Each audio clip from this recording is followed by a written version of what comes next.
Isang magandang Sabado ng umaga sa inyo pong lahat mga kapuso. Ako po ang inyong kaagapay sa kalusugan, Connie Season, at ito po ang Pinoy MD. Siyempre magkakasama-sama na naman tayo sa loob po ng 30 minuto mula 6:30 in the morning until 7 a.m. At ngayon pong umagang ito, siyempre, hindi lang ako ang inyong makakasama, kundi ang ating health and wellness expert at internist na rin na si Doc Oy Balburias para masagot naman yung mga ipinadala nyo sa aming mga tanong pangkalusugan. Kaya tandaan ha mga kapuso, basta usaping pangkalusugan, ito ang legit. Ngayong umaga sa Pinoy MD, ventosa pero ang gamit kaserola? Ligtas at epektibo nga ba ang DIY ventosa? Alamin! Kuha sa kamera, isang batang atleta ng sport na high jump na kunang tumama ang ulo at balikat sa paglanding at saka nahimatay. May peligro nga ba ang ganitong aksidente sa kalusugan? At libreng eye check-up at konsultasyon sa espesyalista hatid ng isang kolehiyo sa Valenzuela. Samantala, narito muna ang ating internist and health and wellness doctor na si Doc Oy para sagutin ang ilang mga usaping pangkalusugan na ipinadala niyo po sa aming Facebook page. Good morning to you, Doc Oy. Good morning, Connie, at good morning din po sa ating mga kapuso. First question for you, Doc Oy. Tanong ni Rina. Lagi raw siyang kinakabahan at hindi makatulog sa gabi at madalas daw siyang pinagpapawisan kahit walang ginagawa at nararamdaman din daw niya ang tibok ng puso niya sa kanyang tainga. Anxiety ba raw ang tawag dyan, Doc? Nako, Rina, hindi lang natin pwedeng basta isipin na anxiety nga ba ito. Kasi karamihan ng mga dinescribe mong sintomas ay nagpo-point out sa isang kondisyon, tinatawag nating hyperthyroidism, no? Or mukhang tinatawag nating toxic goiter, no? So lalo na kung mapapansin mo din na medyo malaki yung iyong thyroid gland, no? Importante yung mga sintomas na dinescribe mo na i-rule out natin ang any metabolic causes tulad nga ng masyadong mataas na antas ng thyroid hormone or tinatawag nating hyperthyroid condition or hyperthyroidism na tinatawag. No? So kasi kung mababayaan mo na mataas ang antas ng thyroid hormone mo sa dugo, ito ay delikado. Ito ay makakaroon ng epekto sa iyong puso, magkakaroon ng epekto sa iba't iba pang parte ng iyong katawan. No? Mayroong mga tao nga na pag masyadong mataas ang antas ng thyroid hormone, yun, lumuluwa yung kanilang mata. So, ang mapapayo ko sa iyo, kumonsulta ka na kaagad sa isang endocrinologist or at least sa isang general internist na katulad ko para magawan ka ng workup to assess kung tama nga ba na posibleng ikaw ay merong hyperthyroidism. Next question for you, Doc Oy, mula naman kay Masabar. Ano raw kaya ang ibig sabihin kapag dumudura ng dugo ang isang tao? Nako, Masabar, maraming sanhi, no? Una, dumudura ba or umuubo ka?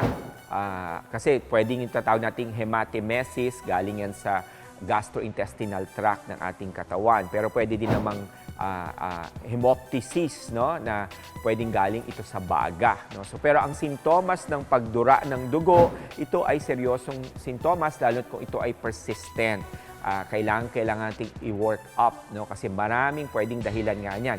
Unang-unang dapat alamin, ito ba'y galing sa baga o ito ba'y galing sa upper gastrointestinal tract tulad ng iyong sikmura, no. So hindi ko alam kasi ang istorya mo, Masabar, pero sa ganyang sintomas, tulad ng sabi ko, hindi yan pinababayaan, lalo kung ito'y persistent. Huwag mo nang intayin ito'y lumala, kailangan mo nang kumonsulta, whether sa isang internist na katulad ko, or kung talagang sigurado ka na ito ay dinudura mo, no, galing talaga sa iyong gastrointestinal tract, then ang isang gastroenterologist na eksperto sa mga sakit sa sikmura, lalo na kung ito'y merong pagdugo, tulad na sanhi ng ulcer, merong mga gagawing test sa'yo at meron ding karampatang gamutan na dapat magawa sa'yo bago ka pa lumala itong paglabas ng dugo sa iyong bibig.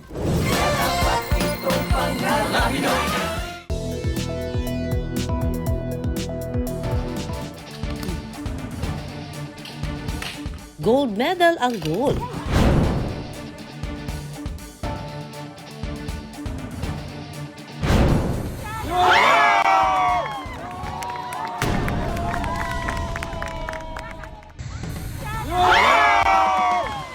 Pero papaano kung ang dapat sanang talon para sa panalo?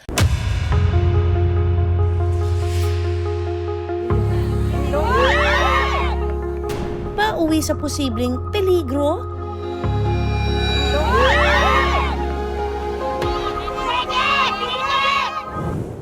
heto pa ang isang tanong, Doc Oyi. Epektibo raw ba ang after 6 na diet? At hindi raw ba ito nakakasama sa ating kalusugan? Ang tanong na yan ipinadala ni Macy A. Macy, itong after 6, ito yung tinatawag naming time-restricted feeding, no? Kung saan nililimitahan ng isang tao ang oras ng kanyang pagkain. Sa iba, 12 hours na feeding, 12 hours na fasting time. No? Iba naman, 8 hours lang ang inaalat nila between 10 a.m. to 6 p.m. No? Okay ito, beneficial ito sapagkat, alam mo, during fasting state natin, ang ating katawan ay maraming reparative na mekanismo kung saan ito ay nagki-clean up, no, ng mga basura sa ating katawan. Yung tinatawag nating autophagy. No? So, ngunit importante na during your feeding time, Macy, na ang iyong pagkain ay sapat sa sustansya at sapat sa antas at dami ng calories na pangangailangan ng iyong katawan. Kasi kung ikaw ay kukulangin, no, then pipilitin din natin ang ating katawan na kumuha ng pangangailangang fuel supply doon sa ating muscle mass, unang-una, so pwede ito mag-cause ng sarcopenia. Pero kung balanse ang iyong pagkain at sapat ang antas ng calories or enerhiya na nakukuha mo sa 8 oras ng iyong pagkain, makakatulong talaga itong after 6 diet or itong tinatawag nating time-restricted feeding, lalo na kung ikaw nga ay may problema din sa iyong timbang. Sapagkat isa sa epekto nito ay tutulungan niyang i-enhance yung insulin responsiveness ng ating katawan, kung saan makakatulong ito para tunawin ang taba sa ating katawan. Thank you so very much, Doc Oyi, sa pagsagot sa mga katanungan ng ating mga kapuso. Siyempre, ang panawagan naman namin, ipadala nyo lang yan sa amin. Ha? Kung may mga natitira pa kayong mga tanong, baka tanong nyo na ho ang masagot ng ating mga doktor ng bayan for our next episode. Cupping glasses na ipinapatong sa likod na tila humihigop at ang resulta, malaumbok sa likod. Pero paano kung imbis na baso ang gamit sa dry cupping o ventosa, kaserola? Gumaan yung pakiramdam ko at saka nawala yung sakit. Ligtas at epektibo nga ba ang DIY ventosa sa bahay? Kilalang manghihilot si Elmer sa kanilang lugar sa Tarlac. Mahigit 2 dekada ng araw niya itong ginagawa. Nagsimula po ako nung binata po ako, parang masamasahe lang po noon sa mga tito ko. Tapos may mga nagpapahilot na po, may mga may sakit na. Ginawa ko po, pinagbuti ko na lang po sariling pag-aaral sa paghihilot hanggang sa tumagal na po ako ng 22 years hanggang ngayon naghihilot na po ako. Hilot pangontra sa lamig daw ang madalas niyang ginagawa. Karamihan po, frozen shoulder, hirap huminga. Saka po sciatica, yung sa balakang po, yung hirap ng ilang taon na pong hindi mahirap na tumayo saka umupo. Pero ang binabalik-balikan daw ng mga kliyente niya ang cupping o ventosa. Ginagamit siya ng mga PT usually for faster healing dun sa area, better circulation, ganun. So kasi if there are more blood flow dun sa area, mas mabilis kasing mag-heal. Or sometimes muscles kasi mas mabilis sila mag-relax, lalo na kung super tight nila. Ayon sa Philippine Institute of Traditional and Alternative Healthcare o PITAC, ang ventosa ay isang alternatibong pamamaraan ng panggagamot na ginagamitan ng baso, plastic o silikon na sumisip-sip sa balat para sa mas mainam na blood circulation. Ang mga benepisyo ng cupping ay ang pagpapabuti ng daloy ng dugo, pag-relax ng muscle, pagpapagaan or nakakatulong sa pagpapagaan ng stress. Pero ang ventosa ni Elmer kakaiba dahil ang gamit niya imbis na cupping cups o glasses. Ang gamit niya ay normal na baso at kaserola. Pag punong-puno po ng lamig ang likod po ng tao, yan po ginagamit ko para umilit po yung buong likod niya. Una munang minamasahe ni Elmer ang kanyang mga kliyente. Gagamit po tayo ng langis po kasi ito po ay pangontra sa lamig para lumabas po ang mga tubig sa katawan ni Kuya. Pangalawa po ay puhulihin po natin yung kanyang mga lamig sa katawan. Yan po. Yan po ang mga sakit ni Kuya na. Tapos sa balakang po, meron din po siyang sakit sa balakang. Yan. Saka ito. Yan. Tinitignan din niya kung saan naaayon ilagay ang mga baso at kaldero. Patlo po, hago din po natin yan para lalambot po ang kanyang likod. Meron na rin siyang frozen shoulder. Kasi dapat po ito maabot dito. Ayaw na rin po. Ayan, nahirapan na po siya. Oh. Kaya ang tama po yan, dito po sa yan, balikat. Yan. Kita nyo? Oh. Gamit ang takip ng bote na may bulak, ipinipwesto muna niya ang mga baso. Sa ating papahigupan ng apoy. Kaya po umangat ang balat kapag binebentosa ay dahil doon sa kinikreate na suction para sipsipin yung mga toxic blood na nasa katawan kung saan yung parte na merong masakit. Matapos ang dalawang baso, tsaka niya ilalagay ang kaserola. Hintayin niyo pong higupin niya ang yan, sirola. Sandali lang po yung mga 3 minutes na po. Ayon sa pitak, ligtas naman ang ventosa basta't profesional ang gagawa. Ina-advise po namin na mas mabuting may kaalaman ang mag-a-apply ng ventosa kasi sila yung may kaalaman, eksperyensa kung paano gawin ang ventosa at yung pamamaraan kung paano maiwasan ang kaligtasan, sanitasyon para kung may sakaling kontraindikasyon ay magawa ng paraan. Dahil naging kultura na sa mga probinsya ang paglapit sa mga manghihilot ng bayan, paalala ng pita. Kung gagamit kayo ng kaldero o ventosa, may mga tamang kagamitan po para sa ventosa. Kung kaldero po, yung malalaki, hindi po yun yung tamang kagamitan para sa pagventosa. Si Elmer, nag-iingat naman daw kahit sa bahay ginagawa ang ventosa. Parang masarap pong maging trabaho at makakatulong po sa mga may karamdaman. Ang payo ng eksperto, ingat-ingat sa posibleng pagpasa o pagkapaso. Kung hindi alam yung paglalagyan ng ventosa, kung walang gaanong kaalaman, baka kung saan nila mailagay yung ventosa. Hindi rin daw lahat pwedeng magpa-ventosa. Pwede po siyang DIY, pwede niyong gamitin sa bahay, pero kailangan na matuto sila yung tamang paggamit at pamamaraan. Sa anumang sakit-sakit na nararamdaman sa katawan, pwedeng mamili kung modernong gamutan o tradisyonal na pamamaraan. Basta ang mahalaga, anumang gamutan ang papasukin, siguradong nasa liksik at naipakonsulta sa mga espesyalista.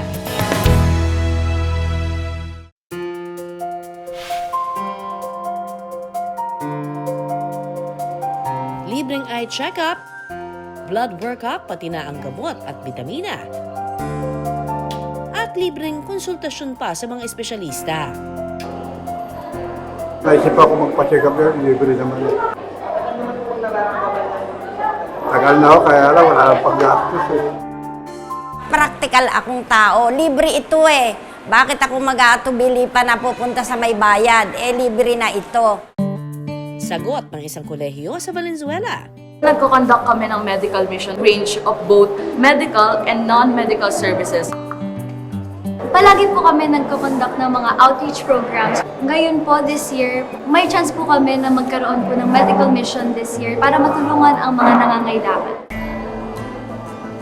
Isa si Tatay Antonio sa nagpakonsulta ng kanyang mga mata. Pagkagising ko, umahapon yung mata ko, nagluluha. Kaya naisip ako magpa-check up yun, libre naman. Nakapagpa-check up na, may libreng salamin pa. Oo, malaking bagay yun sa akin yun, magkaroon ako sa lamin. Samantala, si Nanay Yolanda, sinulit naman ang libreng blood check-up. Para sa akin po, napakalaking bagay kasi nalaman ko ngayon ang result ng aking blood chem. Sa edad na 63, kinakailangan na raw kasi niya ng regular na blood check-up. Para nalalaman ko yung flow ng aking dugo, hindi ako matakot na baka ako yung high blood kasi nasa lahi namin iyon. Paalala ng mga eksperto, lalo na sa mga nagkakaedad na, mahalaga ang regular check-up. So based po sa nakita naming mga laboratory tests nila at physical examination na nagawa namin, ang mga pasyente po na nakapunta dito ay kailangan may regular follow-up sa kanilang mga respective health centers para kahit papano po kung ano yung dapat tuunan ng pansin o bigyan ng gamot ay magawa.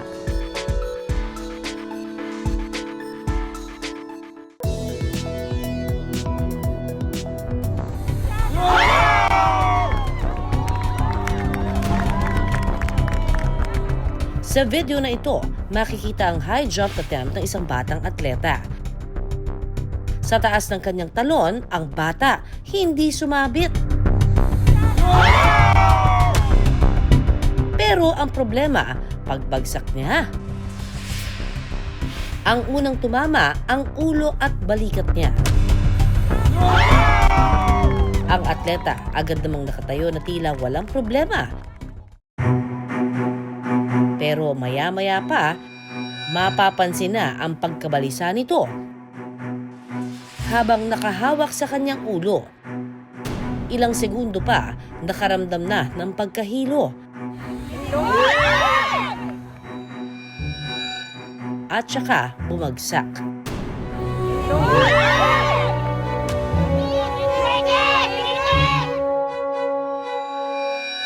Ayan, bigla siyang nawala ng malay. Ang reaksyon ng eksperto,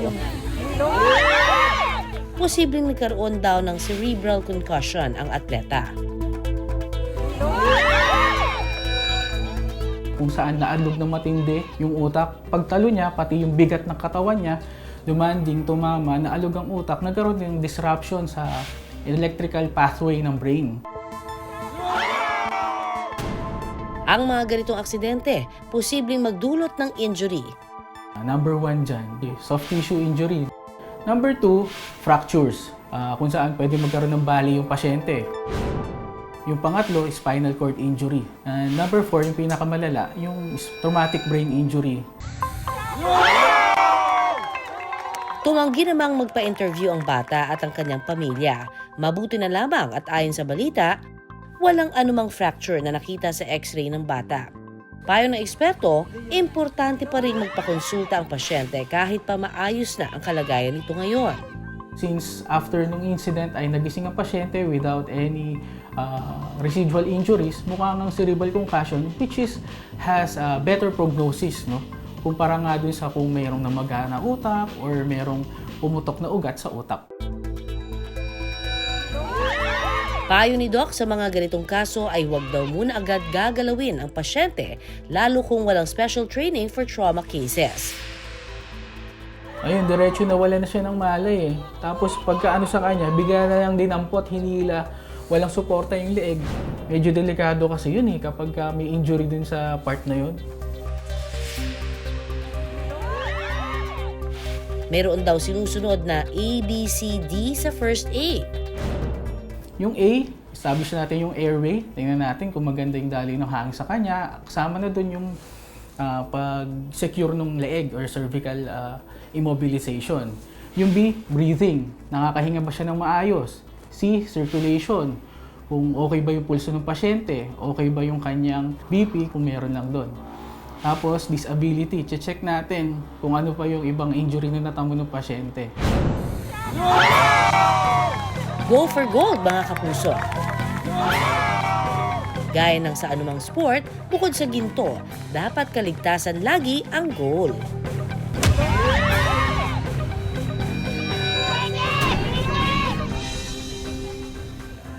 Samantala, salamat po sa lahat ng mga tumutok sa amin at sana po talagang na-inspire namin kayo to become happy and healthy, fit and healthy. Yan, hanggang sa susunod na ating date till next Saturday, 6:30 in the morning until 7 a.m. Ako pa rin po ang inyong kaagapay sa kalusugan, Connie Season. Nagpapaalala na isa lamang ang ating katawan, kaya dapat lamang natin itong pangalagaan. At ako naman po si Doc Oyi, ang inyong health and wellness doctor. Tandaan, unahin ang kalusugan at lagi pong tumutok dito sa programa kung saan kayo at ang inyong kalusugan ang laging number 1. Dito pa rin sa nag-iisang tahanan ng mga doktor ng bayan, ito po ang Pinoy MD.